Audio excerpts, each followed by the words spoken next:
Welcome to this Student Spotlight. Today we're going to look at a beautiful new primary song by my student Latricia Booth, Musevangelist Club member, and it's called The Sunrise. Latricia wrote this in a recent primary songwriting school workshop, our 8-week workshop, and there are some really great lessons in here. In fact, it's a masterclass in melody.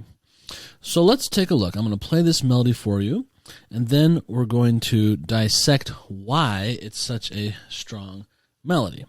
All right, we're in A major, and I'll play the whole song for you, harmony included, and then we'll break it down.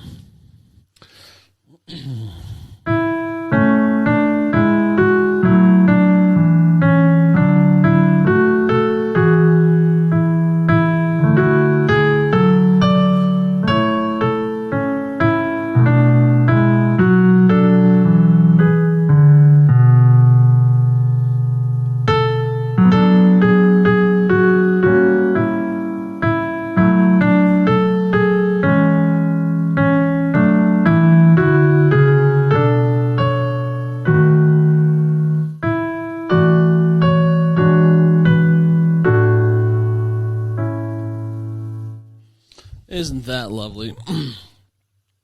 All right, there's so many good things happening in this piece, but let's focus today on the melody.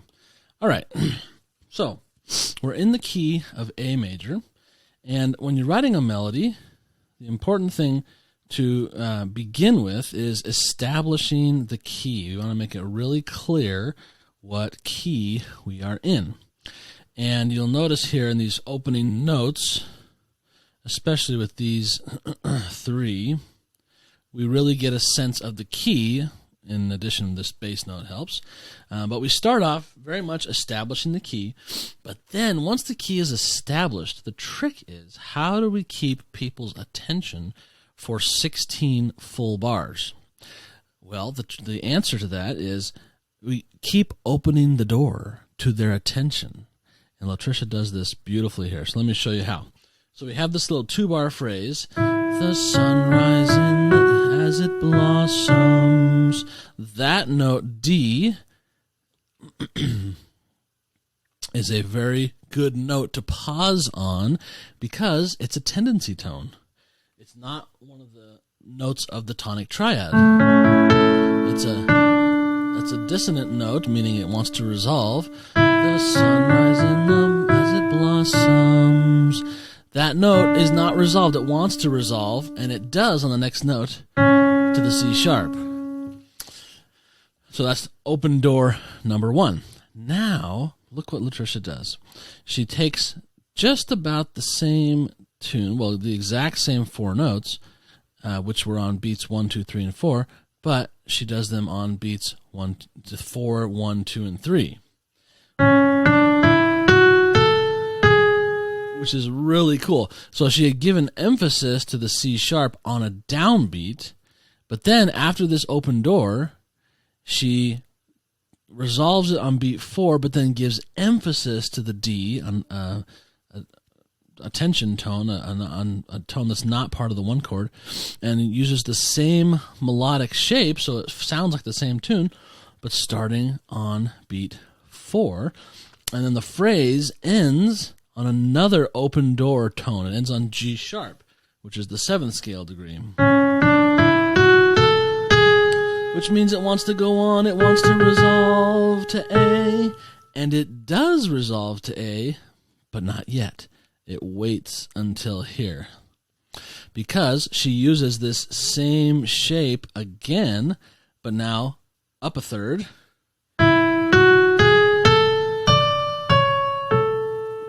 So, again, it sounds like itself because it keeps using these same stepping up patterns.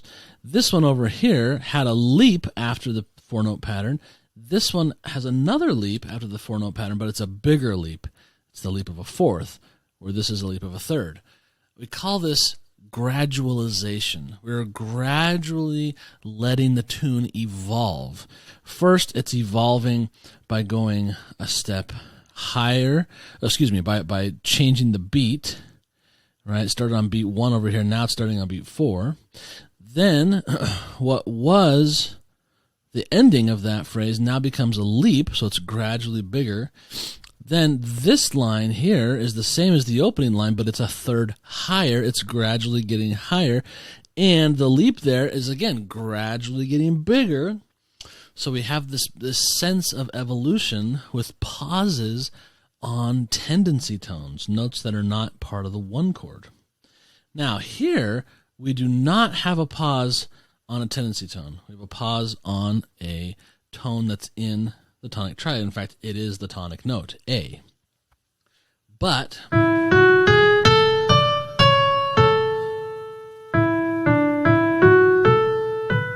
it works because we've had tendency tone pause, and now we get one that is on the tonic, but it's only the halfway point. We know there's more to come because we've already set the precedent of 4-bar phrases.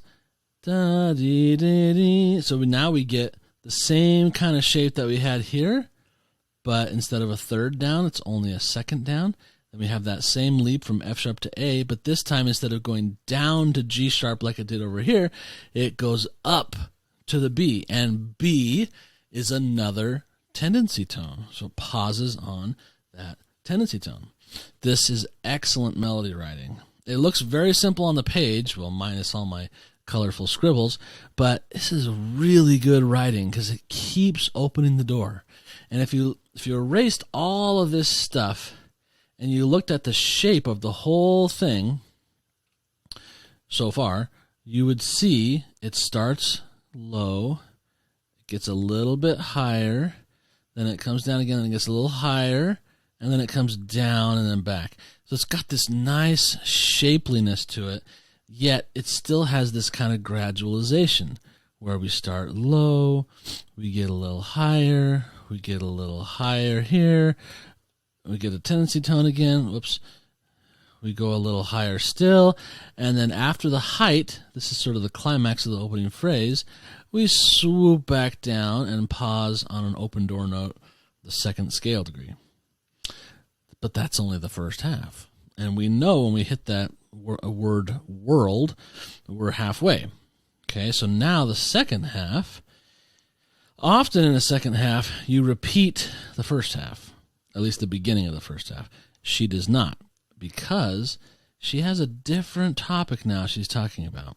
This opening part, the sunrise as it blossoms in purple, pink, and gold, is naturally going up because it's the sunrise. But he suffered in the garden, he died, and night set in. This is now going to go down. We took it up for the sunrise, but then we remember why we thank him for the sunrise, because he suffered in the garden. So now she goes the other way. All right, so let's look at that. Back to the melody. So we're on tonic. He suffered in the garden.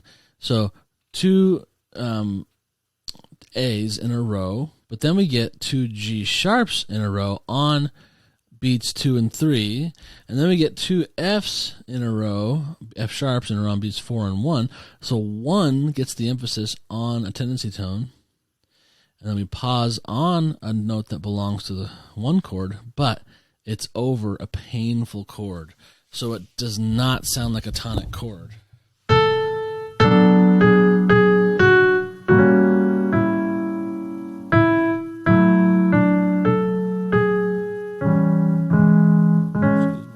And that one is also not a tendency tone, but it's over this C sharp minor chord in first inversion, so it doesn't sound like it's part of the one chord. Over here we have a C sharp fully diminished chord with G in the bass. So both of these ends of phrases are going against what we had up here, because up here we had tendency tone, tendency tone, tendency tone, but now we're getting notes that are tonic notes, but underneath them are these colorful, painful chords to keep the tune fresh. The other thing that's fresh about this part of the tune, like I said before, are these repetitions. On on weak beats. 4, 1, 2, 3, 4, 1, 2, 4, 1, 2. It starts it again that way, but then leaps up and comes down. This is one of my favorite parts because it's a mirror. This thing leaps up a fifth, steps, and then leaps down a fifth. So you have this kind of mirror image, but again, gradualization. Before we had D and A. Now we have G sharp and C sharp, but if you play them together, they sound like parallel fists, but it's a very shapely melody. And then, now we're back to the sun. Then like the sun he rose to heaven. So we get this rising, right? Because we had his death coming down, but now, like the sun, he is going to rise again. Da dee dee dee dee da. And here's the keynote. Da dum. Instead of just stepping right up the scale, which many would do, she steps up the scale for most of it, but then does this appoggiatura, where she leaps above the B and then comes down to the B. So we have a resolution. But she's not quite done yet. In the spirit of gradualization, she takes what was the highest note of the phrase and goes one note higher here with the most expressive leap so far, a leap of a seventh. We had these big leaps of fifths up here, but now, big emotional climactic leap of a seventh, and then a gradual stepping down and resting on tonic. This is excellent melody writing. You should study this. In fact, you can get a free copy. If you head over to www.latterdaymusiversity.com/press, Press, and you scroll down just a bit, you can see where it has Dr. Doug's student pieces published. And this piece, Latricia selected to have published. And so you can find a copy there and download it and use it to your heart's content for any non-commercial church or family use. I recommend it for any of those purposes, but especially for study purposes, to see how did she do this, play it through, feel the weight of the pauses on the tendency tones and feel how they resolve in different places. It's a real masterclass in melody writing. Alrighty, and if you want to try writing your own primary song, I recommend you sign up for our Primary Songwriting School workshop. At the time of this recording, it may or may not be open when you're listening to this, but you can head over to musiversity.me/PSS. And at that page, you can either sign up for the next workshop or put your name on the waiting list. All right, that's all for today.